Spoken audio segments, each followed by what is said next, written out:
काय हो, मी जर मोबाईल झाले असते तर बरं झालं असतं. का बर? मग काय तर तुम्ही असं मला अख्खा दिवस हातात घेऊन बसले असते, मला खिशात घेऊन फिरले असते, जिथं तिथं नुसते मला बघत बसले असते. राव, खरंच किती बरं झालं असतं. पडला असता, फुटला असता, बदलता बी आला असता ना.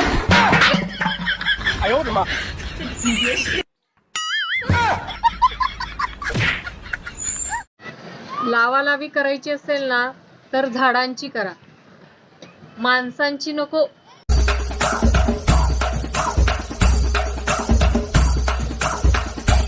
आयुष्याच्या प्रवासात आपल्या पाठीमागे खंबीरपणे उभी राहणारे फक्त आपली बायको असते. जेव्हा सगळे माघार घेतात ना, तेव्हा फक्त आपली बायकोच आपल्या पाठीमागे उभी असते.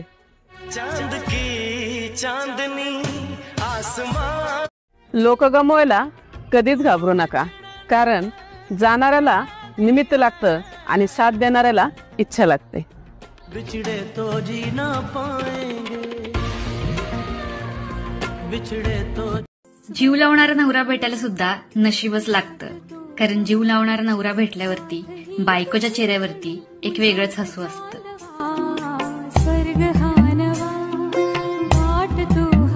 मोबाईल मध्ये कोणती जीवनसत्वे असतात काय माहिती, एक दिवस जरी नाही वापरला ना तर अशक्तपणा येतो. तुझ्या नावाचं मंगळसूत्र गळ्यामध्ये माझ्या कायम असावं, फक्त ह्याच जन्मी नाही तर प्रत्येक जन्मी नवरा बायकोचं नातं आपलं असावं.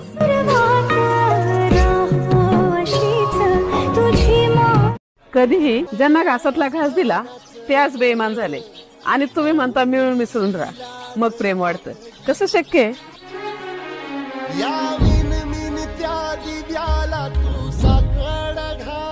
सगळे नवरे आपल्या बायकोला कधी सरप्राईज देतात तर कधी गिफ्ट देतात, आणि माझा नवरा कधी लेक्चर देतो तर कधी टोमणे देतो.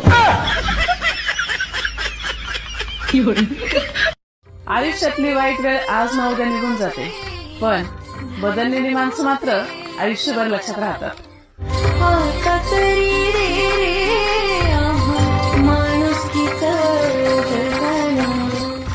काल सहज म्हटलं एक बाई ठेवावी चपात्या लाटण्यासाठी, कारण की कामामध्ये उशीर होतो. ती डायरेक्ट बोलते एका टाइमचे 2000 घेणार. पण एवढ्या वर्षापासून मी ह्याच्या घरामध्ये चपात्या लाटते, माझे किती पैसे झाले ह्याच्याकडे. नवरा बायकोने एकमेकाला सावरून घेतलं ना की धरलेला हात कधी सुटत नाही. मेरी जिंदगी है तू, मेरी हर. माझे स्टेटस मला आवडतात म्हणून ठेवलेले असतात.